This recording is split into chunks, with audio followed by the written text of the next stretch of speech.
ಒಬ್ಬ ರೌಡಿ ಮದುವೆ ಮಾಡ್ಕೊಳಕ್ ಏನೆಲ್ಲ ಕಷ್ಟ ಪಡ್ತಾನೆ, ಪಕ್ಕ ಮಾಸ್ ಫೈಟ್ ದರ್ಶನ್ ಏನೇನಿತ್ತು ಅದೆಲ್ಲ ಇದೆ. ಒಳ್ಳೆ ಡೇಟ್ ನ ಯುಟಿಲೈಸ್ ಮಾಡಿದ್ರೆ ಅನ್ನೋದಕ್ಕೆ ಬಹಳ ಖುಷಿ. ನಟ ದರ್ಶನ್ ಅವರಿಗೆ challenging star, box office Sultan ಎಂಬ ಬಿರುದುಗಳಿವೆ ಎನ್ನುವುದು ಸಾಮಾನ್ಯವಾಗಿ ಎಲ್ಲರಿಗೂ ಗೊತ್ತಿರುವ ವಿಚಾರ. ಆದರೆ ಈ ನಡುವೆ ಅವರಿಗೆ ಇನ್ನು ಕೆಲವು ಹೊಸ ಬಿರುದುಗಳು ಸಿಗ್ತಾ ಇದೆ. ಈ ಮಧ್ಯೆ ಒಂದೇ ದಿನ 3 ಬಿರುದುಗಳು ಚಾಲೆಂಜಿಂಗ್ ಸ್ಟಾರ್ ದರ್ಶನ್ ಅವರಿಗೆ ಸಿಕ್ಕಿರೋದು ನಿಮ್ಗೆ ಗೊತ್ತಿದೆಯಾ? ನಮ್ಮ ಹುಡುಗ ದರ್ಶನ್ ಈ ಚಿತ್ರದ ಹೀರೋ. ಅವರು ಮೊದಲೇ ಹೇಳಿದಾಗೆ ಬಾಕ್ಸ್ ಆಫೀಸ್ ಹೀರೋ ಅಂತ ಹೇಳಿದ್ದಾರೆ. ತುಂಬಾ ಸಂತೋಷ ಆಗ್ತಾ ಇದೆ. ಹೌದು, ಈ ಯುಗದ ಬಂಗಾರದ ಮನುಷ್ಯ, ಬಾಕ್ಸ್ ಆಫೀಸ್ ದಾದ, ಮೈಸೂರು ಹುಲಿ ಅಂತ ಬರೋಬ್ಬರಿ 3 ಬಿರುದುಗಳು ಒಂದೇ ದಿನ ದರ್ಶನ್ ಅವರಿಗೆ ಸಿಕ್ಕಿದೆ.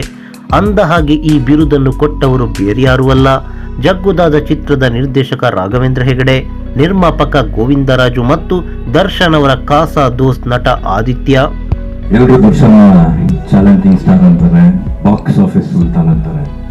ಬಟ್ ನಾನು ನನಗೆ ಯಾವತ್ತು ಮೈಸೂರು ಹುಲಿ ಅಂತಾನೆ ಕರೆಯೋದು. ಆದಿತ್ಯ ಸರ್ ಹೇಳಿದ್ರು ನಮ್ಮ ದರ್ಶನ್ ಸರ್ ಮೈಸೂರು ಹುಲಿ ಅಂತೇಳಿ. ನಾನು ಹೇಳ್ತೇನೆ ಈ ಯುಗದ ಬಂಗಾರದ ಮನುಷ್ಯ.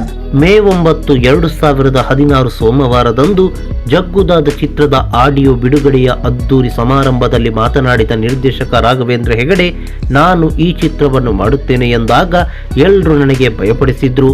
ದರ್ಶನ್ ಅವರನ್ನು ಹಾಕೊಂಡು ಸಿನಿಮಾ ಮಾಡೋದು ಕಷ್ಟ, ಅವರು ಸಮಯಕ್ಕೆ ಸರಿಯಾಗಿ ಶೂಟಿಂಗ್ಗೆ ಬರೋದಿಲ್ಲ ಎಂದಿದ್ರು. ಆದರೆ ನನಗೆ ಮಾತ್ರ ಆ ವಿಚಾರದಲ್ಲಿ ಒಂದು ದಿನವೂ ಸಮಸ್ಯೆಯಾಗಿಲ್ಲ.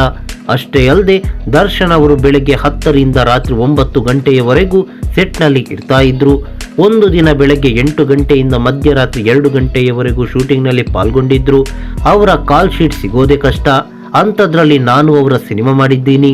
ಅವರನ್ನು ಈ ಯುಗದ ಬಂಗಾರದ ಮನುಷ್ಯ ಅಂತ ಕರೆದ್ರು ತಪ್ಪಿಲ್ಲ ಎಂದು ನಿರ್ದೇಶಕ ರಾಘವೇಂದ್ರ ಹೆಗಡೆ ಹೊಸ ಬಿರುದನ್ನು ಕೊಟ್ಟಿದ್ದಾರೆ. ಪಿಕ್ಚರ್ ನಾನು ಮಾಡುವಾಗ ತುಂಬಾ ಜನ ನನಗೆ ಭಯಪಡಿಸಿದ್ರು, ದರ್ಶನ್ ಸರ್ ಪ್ರಾಬ್ಲಮ್ ಕೊಡ್ತಾರೆ, ಲೇಟ್ ಬರ್ತಾರೆ ಅಂತ ಹೇಳಿ. ನನ್ನ ಪಿಕ್ಚರ್ ಅಲ್ಲಿ ದರ್ಶನ್ ಸರ್ ಯಾವುದೇ ಪ್ರಾಬ್ಲಮ್ ಕೊಡದೆ ಪ್ರತಿ ದಿವಸ 10 ಗಂಟೆಗೆ ಬಂದು ರಾತ್ರಿ 9 ಗಂಟೆ ತನಕ ಕೆಲಸ ಮಾಡಿದ್ದಾರೆ. ಅದಕ್ಕಾಗಿ special thank you Darshan sir. ಎಲ್ಲ ಇಂಡಸ್ಟ್ರಿ ಹೇಳ್ತಾರೆ ನೀವು ತುಂಬಾ ನಸೀಬು ಅಂತ ಹೇಳಿ. ಅದೆಲ್ಲ ಬಿಟ್ಟು ದರ್ಶನ್ ಸರ್ ನನಗೆ ಸಿಕ್ಕಿರೋದು, ಅವರ ಡೇಟ್ ಸಿಕ್ಕಿರೋದು, ಅದೇ ನನ್ನ ಭಾಗ್ಯ. ಆದಿತ್ಯ ಸರ್ ಹೇಳಿದ್ರು ನಮ್ಮ ದರ್ಶನ್ ಸರ್ ಮೈಸೂರು ಹುಲಿ ಅಂತೇಳಿ. ನಾನು ಹೇಳ್ತೇನೆ ಈ ಯುಗದ ಬಂಗಾರದ ಮನುಷ್ಯ. ಇದೇ ಸಂದರ್ಭದಲ್ಲಿ ಹಿರಿಯ ನಿರ್ಮಾಪಕ ಗೋವಿಂದರಾಜು ಅವರು ದರ್ಶನ್ ಅವರನ್ನು ಬಾಕ್ಸ್ ಆಫೀಸ್ ದಾದ ಎಂದು ಕರೆದ್ರೆ, ದರ್ಶನ್ ಅವರ ಚಡ್ಡಿ ದೋಸ್ತ್ ನಟ ಆದಿತ್ಯ ದರ್ಶನ್ ಅವರನ್ನು ಎಲ್ಲರೂ box office Sultan, challenging star ಅಂತೆಲ್ಲ ಕರೀತಾರೆ. ಆದ್ರೆ ನಾನು ಮಾತ್ರ ಅವರನ್ನು ಸದಾ ಮೈಸೂರು ಹುಲಿ ಅಂತ ಕರೆಯೋಕೆ ಇಷ್ಟಪಡ್ತೀನಿ ಎಂದು ಹೇಳಿದ್ರು. ಅಂತೂ ಒಂದೇ ದಿನ ದರ್ಶನ್ ಅವರಿಗೆ ಒಂದಲ್ಲ 3 ಬಿರುದುಗಳು ಸಿಕ್ಕಿದ್ದು, ಇನ್ಮುಂದೆ ದರ್ಶನ್ ಅವರಿಗೆ ಯಾವ್ಯಾವ ಬಿರುದುಗಳು ಸಿಗುತ್ತೋ ಕಾದು ನೋಡ್ಬೇಕು. ನಮಸ್ಕಾರ. ನಮ್ಮ ಹುಡುಗ ದರ್ಶನ್ ಈ ಚಿತ್ರದ ಹೀರೋ. ಅವರು ಮೊದಲೇ ಹೇಳಿದಾಗೆ ಬಾಕ್ಸ್ ಆಫೀಸ್ ಹೀರೋ ಅಂತ. ಎಲ್ಲರೂ ದರ್ಶನ್ ಚಾಲೆಂಜಿಂಗ್ ಸ್ಟಾರ್ ಅಂತಾರೆ, ಬಾಕ್ಸ್ ಆಫೀಸ್ ಸುಲ್ತಾನ್ ಅಂತಾರೆ. ಬಟ್ ನಾನು ನನಗೆ ಯಾವತ್ತು ಮೈಸೂರು ಹುಲಿ ಅಂತಾನೆ ಕರೆಯೋದು. ಆದಿತ್ಯ ಸರ್ ಹೇಳಿದ್ರು ನಮ್ಮ ದರ್ಶನ್ ಸರ್ ಮೈಸೂರು ಹುಲಿ ಅಂತೇಳಿ. ನಾನು ಹೇಳ್ತೇನೆ ಈ ಯುಗದ ಬಂಗಾರದ ಮನುಷ್ಯ. Thank you very much. ಈ ಮಾಹಿತಿ ನಿಮಗೆ ಇಷ್ಟವಾಗಿದ್ರೆ ಲೈಕ್ ಮಾಡಿ, ಶೇರ್ ಮಾಡಿ. ಹಾಗೆ ನಮ್ಮ ಕೋಸ್ಟಲ್ ಕನ್ನಡ ಯೂಟ್ಯೂಬ್ ಚಾನಲ್ಗೆ ಸಬ್ಸ್ಕ್ರೈಬ್ ಮಾಡಿ. ನಮ್ಮ ಹೆಚ್ಚಿನ ಅಪ್ಡೇಟ್ಸ್ಗಳಿಗಾಗಿ ಕೋಸ್ಟಲ್ ನೆಟ್ವರ್ಕ್ ಇನ್ಸ್ಟಾಗ್ರಾಮ್ ಪೇಜ್ ಹಾಗೆ ಫೇಸ್ಬುಕ್ ಪೇಜ್ಗೆ ವಿಸಿಟ್ ಮಾಡಿ. ಧನ್ಯವಾದಗಳು.